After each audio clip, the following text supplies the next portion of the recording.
Well, hello there, and welcome back to War Thunder. I'm Corny Swiss, and today I'm driving out the T-34E STZ. Yeah, STZ, whatever that stands for. It's a 3.7 battle rating Russian medium tank, and it shares a name with the premium T-34E, which is distinguishable by the extra armor bolted on. The T-34E has side skirts that have been bolted onto the sides, and then also has an extra set of armor bolted onto the turret and all the way around. The T-34E STZ, the non-premium version, which has the same battle rating, same gun, is it's a little different in the sense that I'm proud of that one. Don't know how that killed him, but it did. This tank in particular, instead of having the extra armor bolted onto the sides and on the turret, it trades that for extra armor on the frontal plate. Now, oh, hello, Mr. Sherman 105. Please not today. Bounced his shot. My shot didn't bounce.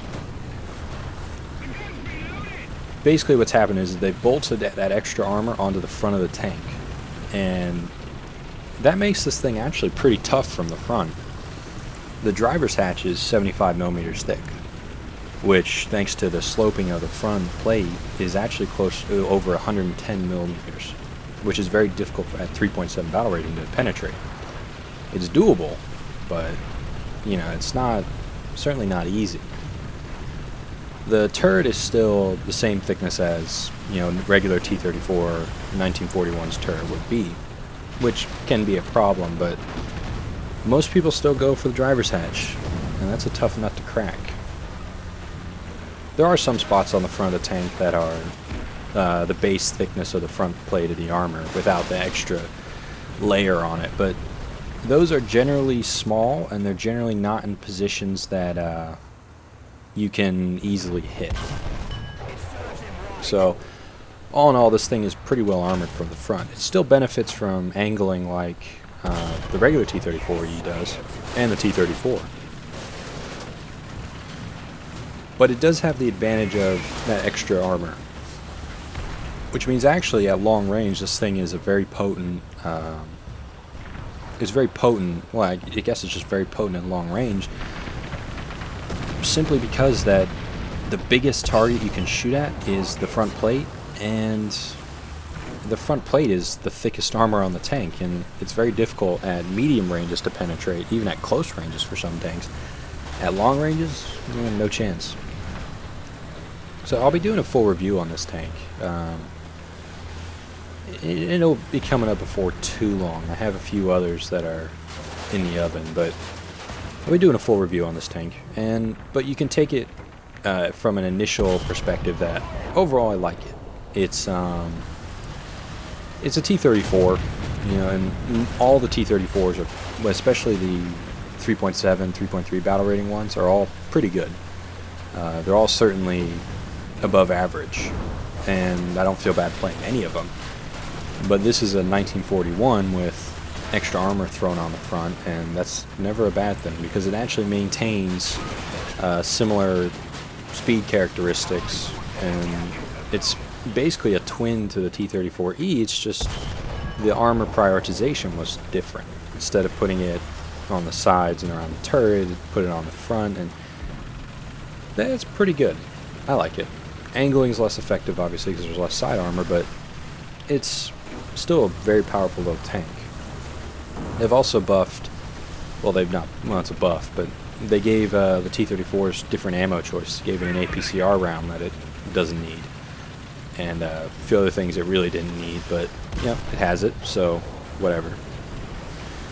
But what's happened in this game is that we've basically enveloped the cap and taken it, and that was an interesting light post.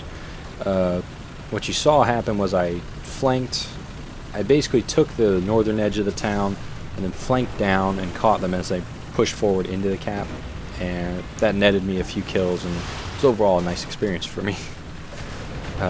But now we're pushing on towards their spawn, and we're going to start I'm trying to get up in these woods so I can lay down some flanking fire on enemies as they come out of their spawn.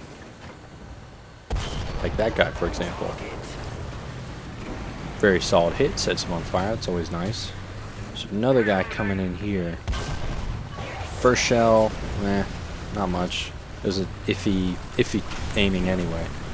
But he's going to come blitzing through here, and that's going to be an issue for him.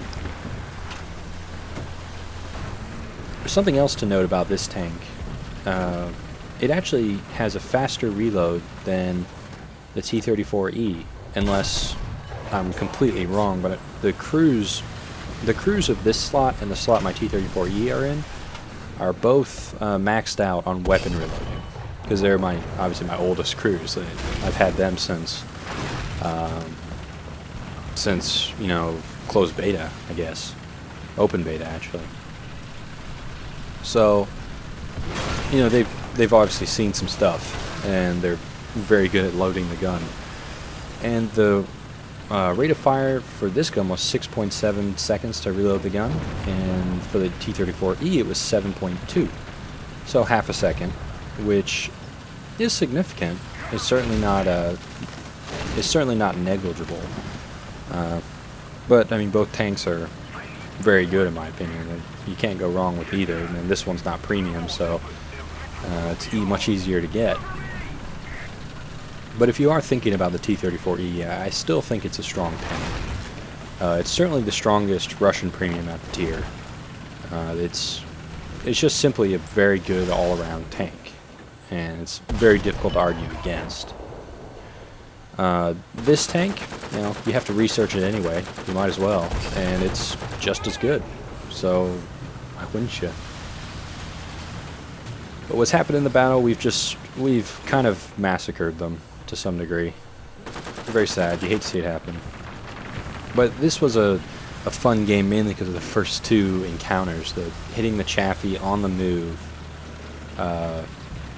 you know, going full speed. Well, he was on the move, I wasn't, but hitting him and made me feel nice because I haven't played at this battle rating, or I haven't played with T-34s specifically in a long time, and it was nice to have a go with them. And now that I guess, not really spoilers, but I mean, I've finished with the late tier tanks for the time being, where I have the reviews I wanted. It's going to take me a while to get the SU-122-54, and it's going to take me a while to get the T-54 1949. So those reviews aren't coming up anytime soon, but I will be grinding my way for those, but I won't be doing it efficiently because I don't plan on playing 7.0, 8.0 battle rating, so I'll probably be playing, you know, 3.7, 4.7 out there. Maybe pushing it up to 5.7 and maxing out absolutely at 6.7. So, and that was unfortunate. Thunderbolt came in and gave me the good news. But we've retaken the cap, and now I'm going to spin out the T-34E, which is probably career my favorite tank that I've played. It was one of the first tanks I had, obviously. I mean, it was one of the beta packages, and you know, I was already in the beta, but yeah, I don't know. I'm one of those people that, you know, a lot of times if I have the extra money laying around, I don't really have, especially for like this tank, when I was pretty sure I was going to really like it, and I played the shit out of it and really got my money's worth for it. You know, I didn't feel bad buying it, and it's a rank 2 premium, so it's not going to break the bank, and it's a good one at that. So there's really no complaints from this one. You can see it just looks kind of mean. If you gave it the extra armor on the front, this thing would just be a juggernaut at this battle rating. And I'm really glad that they aren't going to ever... I don't think they'll ever move this thing up in battle rating, just because I don't think it would handle it very well. But it's just a mean-looking tank, I think. It's just that extra armor, the extra sloped armor, especially around the turret and on the sides. It's just a beefy T-34. And it's, you know, and with the, and it's interesting because this, you know, the premium version requires kind of a different playstyle to the non-premium version. The non-premium version obviously wants to be more frontal and wants to point more of that front armor at the enemy. The E really wants to side scrape and really wants to angle because its thickest armor is on the sides. It has 60 millimeters of total armor on the sides of the tank, and it's sloped. And when you angle, you still have the 45 millimeters in the front sloped back. This thing can become very difficult to penetrate. Really only the front of the turret is a problem, and the rest of the turret is, you know, I believe it's still 60 all the way around, thanks to that extra armor. So it's actually still a very, very durable tank. And like I said, it's one I've played a lot of.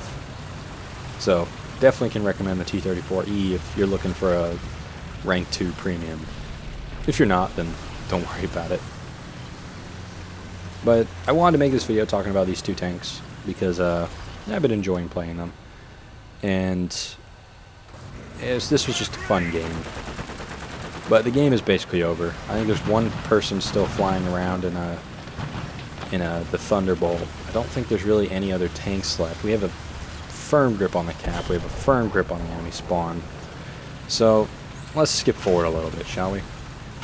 I basically just sat there for a few minutes, just randomly shooting my machine guns in the air and trying to hit the plane above, but you know, it's difficult, especially in a tank that doesn't, the gun elevation isn't that fast. It's difficult to track targets like that. Turret rotation is fine, but can be difficult. So anyway, that was the game in the T-34E STZ and the T-34E. Thanks for watching. I've been Corny Swiss, and I'll see you next time.